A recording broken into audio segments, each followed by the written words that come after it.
So the knuckleball is probably one of the hardest shooting techniques in football, but when you learn it, it's totally worth it. So today I'm going to be teaching you how you can knuckle just like that.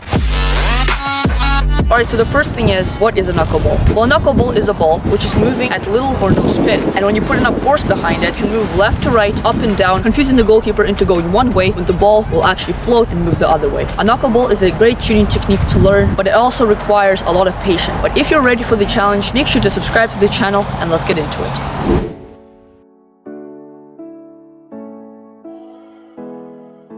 Alright, so the first thing that we need to implement to achieve a successful knuckleball is where you place the ball.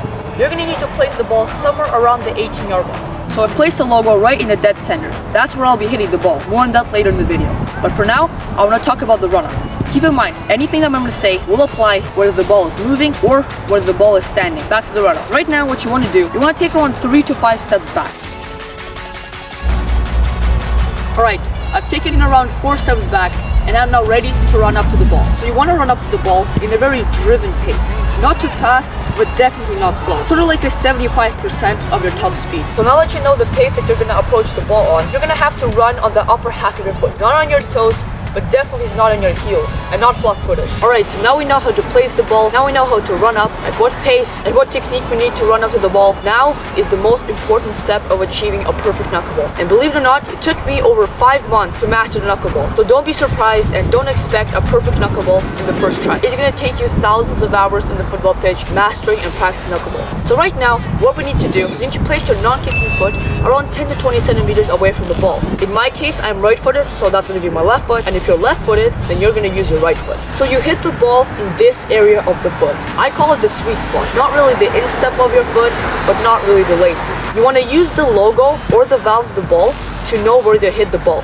You want to hit the ball right in the middle, slightly on the lower side, to make sure you get some air on that ball. You really want to lock your ankle, because if you keep your ankle loose, the ball can curve and spin, and that's not really what we want in this tutorial. Alright, so now for another very important step, the follow-through. This is basically going to determine how you're going to achieve the knuckleball. So when you're curving the ball, you really want to swing your foot and your hips so you can get that curve. Here, you don't want any spin on the ball. The less spin, the better. What I recommend to do is this motion over here. Don't want to stop your follow-through completely, because that is going to put backspin on the ball. So just as you're striking the ball, you want to really lock your ankle, as I said before, and have a really short follow-through. Remember, don't stop your foot completely. And this is a very unnatural movement, but it is necessary for achieving a good knuckleball. So as soon as you strike the ball and you have lost contact with the ball is already flying, you want to really put your foot over to create this kind of like a crisscross motion. Once you practice, you'll become used to it. So in many cases, the knuckleball will still have some spin on it, and that's totally fine, because yes, we want as less spin as possible, but even if it has a little bit of top spin, it's still going to be a great knuckleball. So just in case you didn't understand how to do the follow through, basically I'm going to do a step-by-step right here. So you want to approach the ball just like that, and here's the contact area where you're going to be making contact with.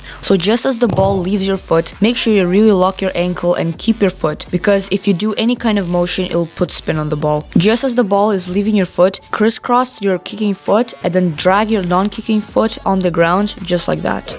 And there we go. You have just watched the knuckleball tutorial. Make sure to like and subscribe for more videos, and I'll see you in the next one. Thanks for watching.